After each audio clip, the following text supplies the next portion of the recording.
Hello and welcome to another edition of Currently in Quincy. I'm Joe Catalano, and today we will feature the Arc of the South Shore as they prepare for their annual Summer Soiree that's coming up later on this week. First, though, we take a look at the weather and the news for you. Currently in Quincy, a lot of clouds around, a few sunny breaks. It is 75 degrees right now. I think we'll see more clearing, more sunshine later on this afternoon, and temperatures more comfortable in the lower 80s. Look at tonight. Open the windows. Temperatures will dip down to the upper 50s. It'll be nice and dry as well. Sets the stage for a gorgeous Tuesday. Wall-to-wall sunshine tomorrow. Nice and dry with pleasant conditions. A high right around 80 degrees. Clouds will return here on Wednesday. Should stay dry though with a high of 79. The next chance for some showers really not till Thursday afternoon, with temperatures Thursday into the upper 70s. And I think it clears out again for Friday and into next weekend.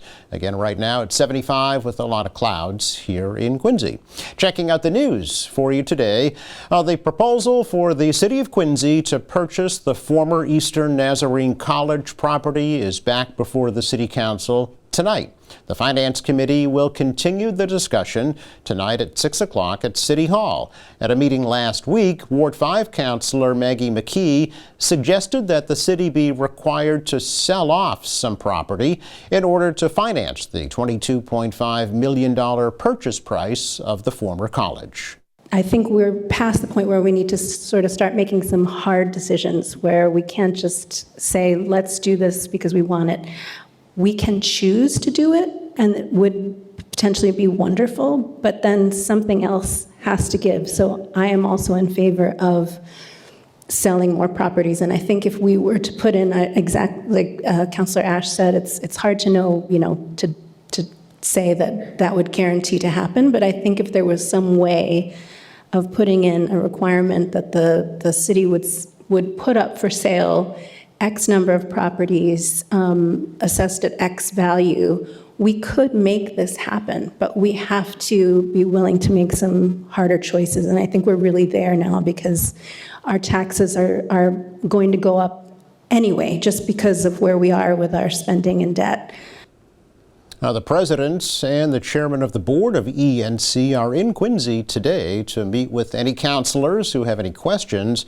The city solicitor did caution that any such meeting would have to include no more than 4 councilors at a time to avoid an open meeting law violation.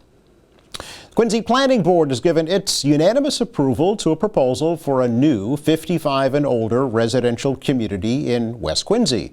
The board last week approved the plans from Atlantic Development of Hingham to demolish the former Harvard Pilgrim Healthcare building at 1600 Crown Colony Drive and replace it with 5 6-story buildings with 315 units and 567 parking spaces.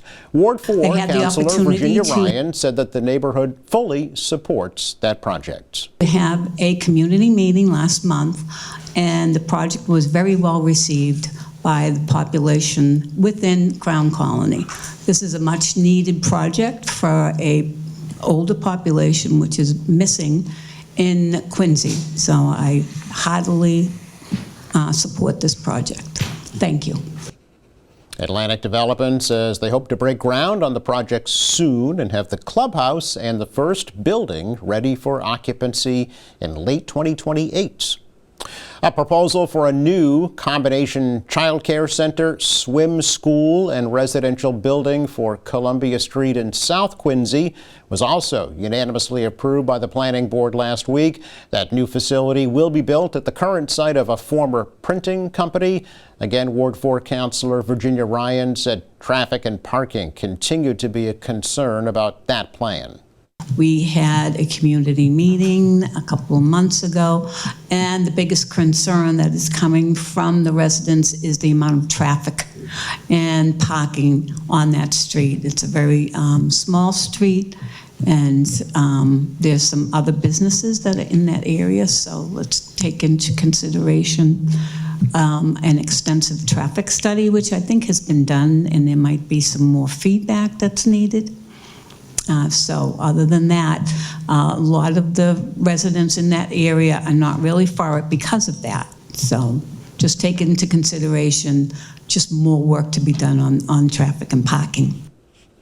The board did tell the developers to monitor the traffic and parking and to report any issues that may negatively be impacting the neighborhood. The plan is to demolish the existing one-story building and replace it with a three-story building with the child care and swim school on the first and second floors and 7 apartments on the third floor, plus 31 parking spaces.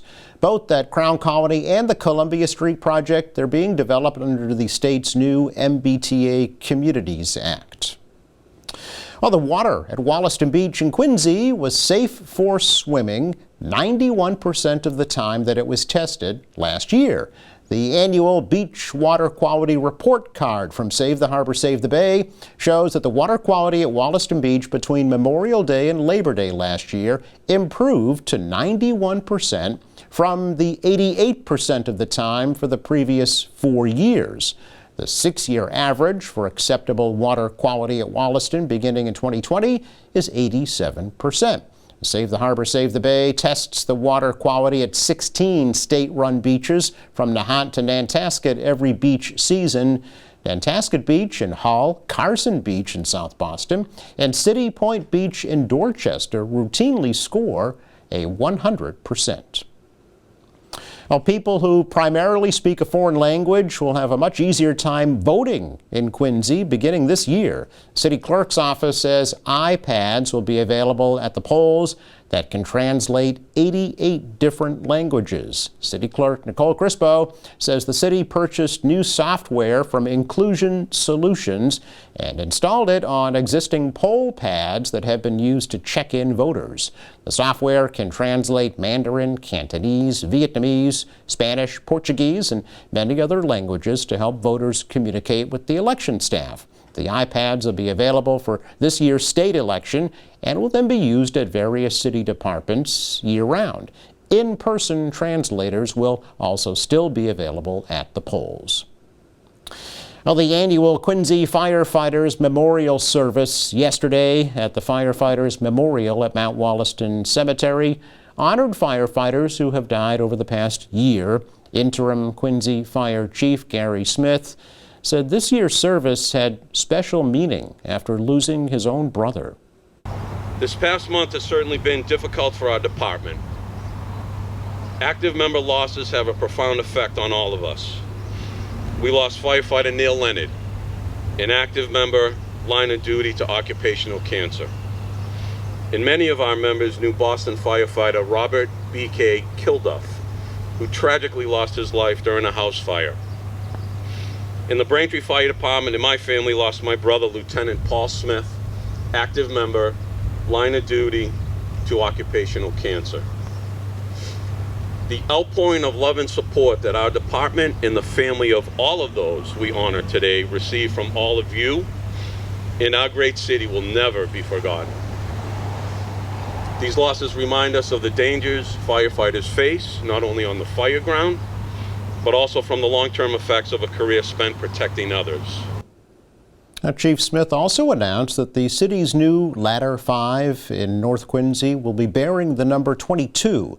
That was Quincy firefighter Neil Leonard's equipment number to honor his memory. That memorial service is held on the second Sunday in June of every year. The Quincy Police Memorial Service is held on the first Sunday in June.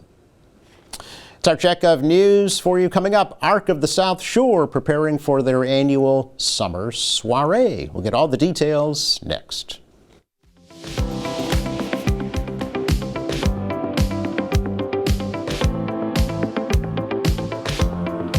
Welcome back. The Arc of the South Shore preparing for their 75th Summer Soiree. It's coming up later on this week. CEO Liz Sandlom is here to tell us a bit more about what the Arc is and does and about this event in particular. It's pretty historic, Liz, right? 75 really years. Yeah, we're excited. Yeah, good to have you. Thanks for coming back. Appreciate it. Thanks for having us. Oh, you're very welcome. So this is a big year for Arc of the South Shore, right? Yep. Yeah. So we were founded in 1951. Wow. By a group of moms who really just wanted to find their community, right, and advocate for their kids. And since then, we've grown into an agency that supports people with intellectual and developmental disabilities throughout their whole lifespan. Not only that, but there are ARCs all over Massachusetts, right? There are all over the country, as Oh, a the matter of country fact. even. Yep. Okay. So we have 17 affiliates in Massachusetts, Okay. and we work on advocacy and supporting people through direct services. So it's really cool. Each of the 17 are a little bit different and have all their own personalities. Yeah. Was it always based in Weymouth here on the South Shore? It was. We were founded in Weymouth. Okay. And we have been at one of our locations for since the early 60s in Weymouth. So we have 2 locations in Weymouth, and our main offices are in Hingham. Okay. And how many communities do you serve? We serve all of the typical South Shore communities. So we have 11 group homes that are in Milton, Braintree, Rockland, Situate, Hingham, Weymouth. Yeah, so we're all over. The Greater South Shore area. Yep, And exactly. roughly how many families would you say you serve on a yearly basis? Oh gosh, our numbers really vary. So we support probably over 2,000 families directly, but we take phone calls from people. We help people out with providing information to them. So, and we do that for any families across the state. So, yeah, so we're there to support anyone with even the minor questions all the way through being hands-on and helping them support their families. Yeah, and is members. there an age range of your clientele? So our early intervention starts at birth. So there yeah. are littles, birth to 3 years old, and we have, I think one of our women is that we support is close to 85 at this point. Really? So we literally support people throughout their entire lifespan. Yeah. Tell me about the folks who do that support. You must have an amazing staff that do that. Yeah. One of the things reading through all of the old information and things like that was really powerful for me is how much has changed, but at the same time, how much has remained the same. So without those direct support staff, we couldn't be who we are, right? We could have all the greatest programs on paper in the world, but if we didn't have the people that actually did the work, we could not be where we are today. And they're like family members to our individuals. You know, they're with them by their side through medical procedures, through sad times, through happy times, celebrating birthdays. So those direct support staff are really the heart of what we do and who we are. Yeah, we should mention this is relatively new for you, right? Just a little over a year. It is. Yeah. Yep, in this role. I've been in the field for my whole entire career, but in this role, it's been just over a year. Yeah. And I love every minute of it. You do? I do. What have been some surprising do. moments for you, would you say? There's certainly a lot of challenges, and I think nothing has been surprising, but being on this side of things, and because I worked for more the policy makers in the past, being on this side of things, how I navigate through those challenges is just different. Okay. But it's always exciting. There's never a boring day. That's a good thing. Yes, right? Yeah. exactly. Are there any kind of outstanding needs at ARC of the South Shore that you see? Sure. So, I mean, we always, we have a lot of funding through the state and our state partners, and we're always very appreciative for that. But what people do when they support us through donations or volunteerism or things like that is they really enrich our services that we're already providing. So there's only so much that our state funding can do for us financially, and so having volunteers come in with special talents and leading a group to teach them how to paint or something like that is amazing. And then donors and sponsors, we really use that money, as I said, to enrich things, to beautify things, to provide above and beyond what we can through our state and local funding sources. Who is eligible to receive services from ARC of the South Shore? That's a great question. So it depends on our different programs. So we have about 5 different programs, but typically and generally, the people we support with intellectual and developmental disabilities have to be eligible for services through the state's Department of Developmental Services in order for us to be able to support. But again, like I said earlier, we take questions about that process. How do I get my loved one eligible? will my loved one be eligible? Can my loved one be eligible? Yep. And we're happy to support that. We also support some seniors through our personal care management program and our adult foster care program. And for the early intervention kids, you know, talking to your local, you know, your pediatrician, things like that, they can make the referral. But you can also pick up the phone and call us and say, geez, I think that my child would benefit from these services. How do I get them? Okay, good to know. Yeah. And this again is available to anyone in the state, regardless of ability to pay. Is that right? Yes. Yeah. Yes. Okay. Yep. Which makes the soiree all that much The more soiree important. is very important. Yes. So yes, we this is our 13th annual soiree. It is adjacent to Webb State Park, so we're in a beautiful location right on the water, outside in a tent. It's June 18th from 6 to 9. Okay. There's still some tickets available, and if people want to purchase tickets or become a sponsor, you can go to our website, arcsouthshore.org. Okay. Great. Yeah. Tell me about that night. What's going to be happening? Yeah. It's a fun night. Yeah. Hopefully the weather will cooperate. Yeah. But even You have when a it tent, like you hasn't, said. we do it. We do it. So really, guests come and enjoy a great evening under a beautiful tent. As I said, the location and the setting is awesome. It features a tasting different foods and beverages from a lot of our South Shore favorite restaurants. So we have Abbey Park, we have Novara, we have the Beth Kitchen and Bar. We have Tosca, Homestead Harvest, Montelio's, Fratelli's Bakery, Plymouth Coffee Company, and lots more. My favorite part of the event is our individuals put on a fashion show. So we have some great partners that have helped us organize, and we did it last year for the first time. And the energy in the tent with our guys walking down the red carpet in their, you know, cool clothes and with big smiles on their faces is really great. Oh, who are your models? We have, oh gosh, we have about, I think there's 15 or 20. Really? And what we try to do is we try to really get a good diverse group from all of our different programs. Okay. So we try to, last year we had a family from early intervention, we had a couple of people from our autism supports program, our residential programs, so it's really fun to watch, and they feel like superstars for the night. So really let them own Arc of the South Shore, They've been right? practicing. If anyone follows us on social media, you'll see a few little snippets with big smiles and quite the moves on well, that's really neat. To give the clients an actual role in supporting the programs that help them, right? Exactly. Yeah. Exactly. Where do the fashions come from? We have a couple of different sponsors this year, and I'm not sure I have the full list of names, but we have like casual wear, we have fancier stuff, so we have different categories this year. So I'm really excited. They kind of keep it a secret from me. Oh, I see. Okay.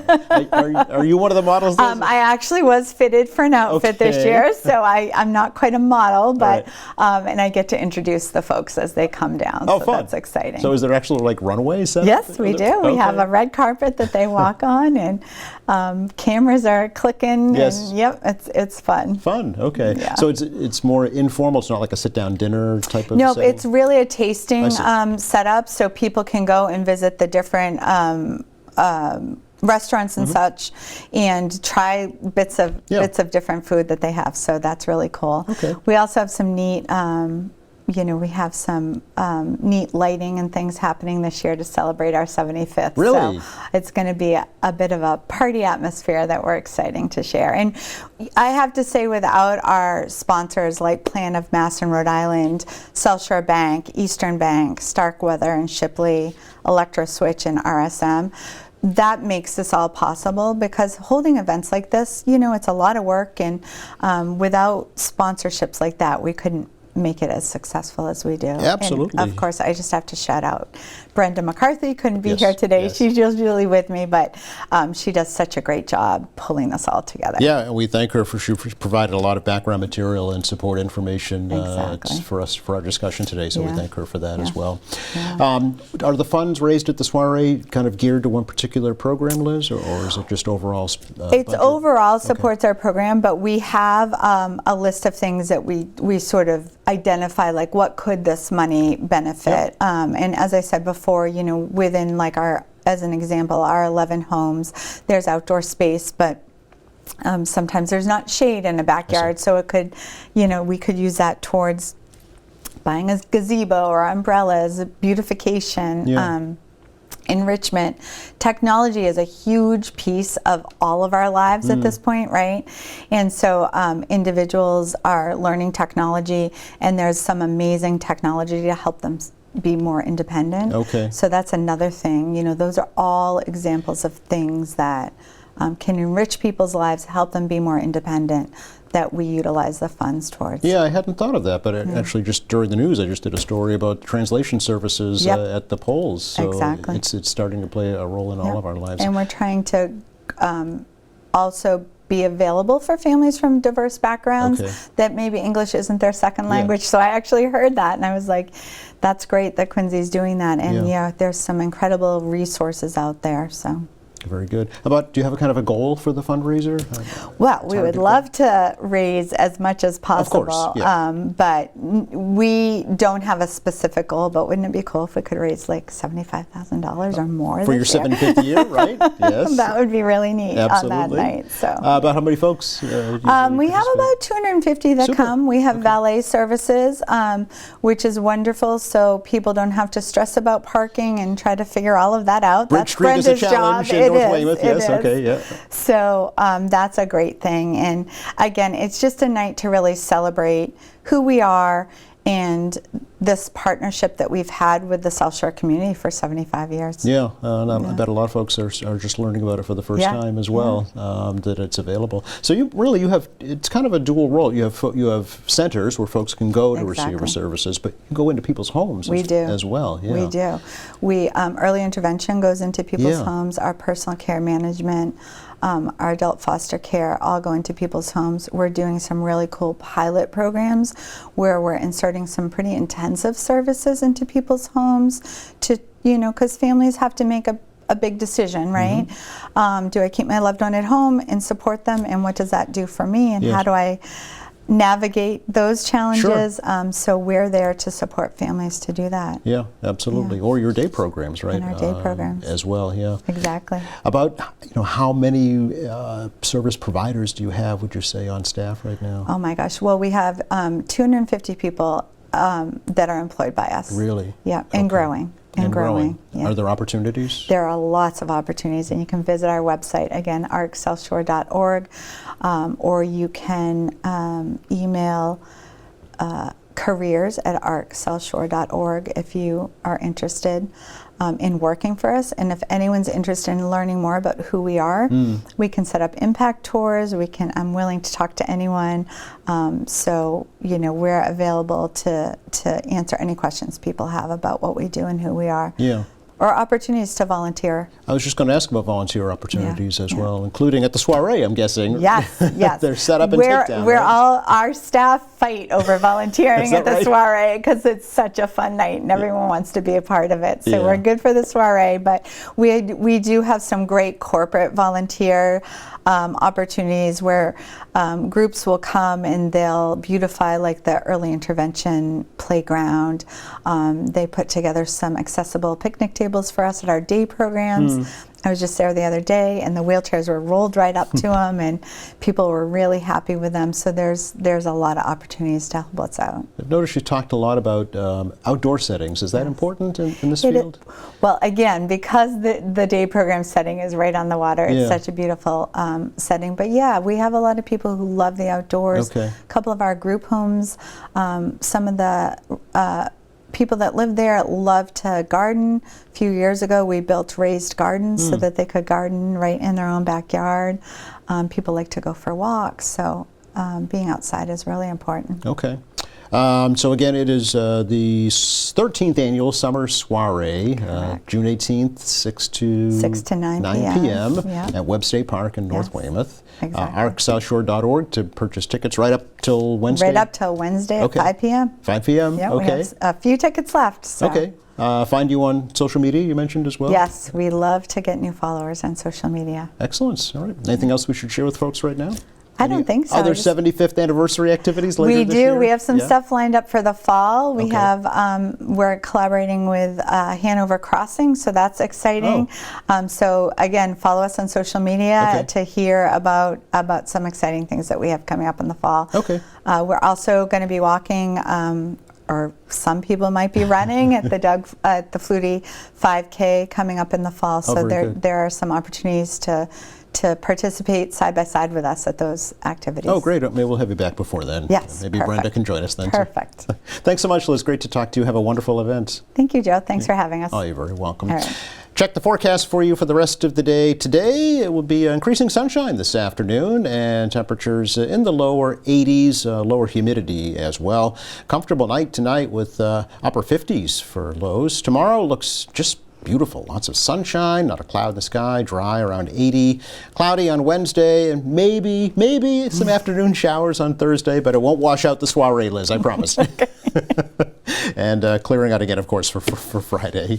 Thanks again to Liz Sandlom for joining us from ARC South Shore. Thanks to our crew. Thank you for watching. Speaking of Friday, we're off here for the Juneteenth holiday. We'll be back with you next Monday, and we'll be getting information about this year's Quincy Farmers Market from Janet Little. Meantime, check our website anytime, qatv.org. You'll find all of our latest programs with news and information, video on demand, live streaming, and more. For all of us here at QATV, I'm Joe Catalano. Have a great week.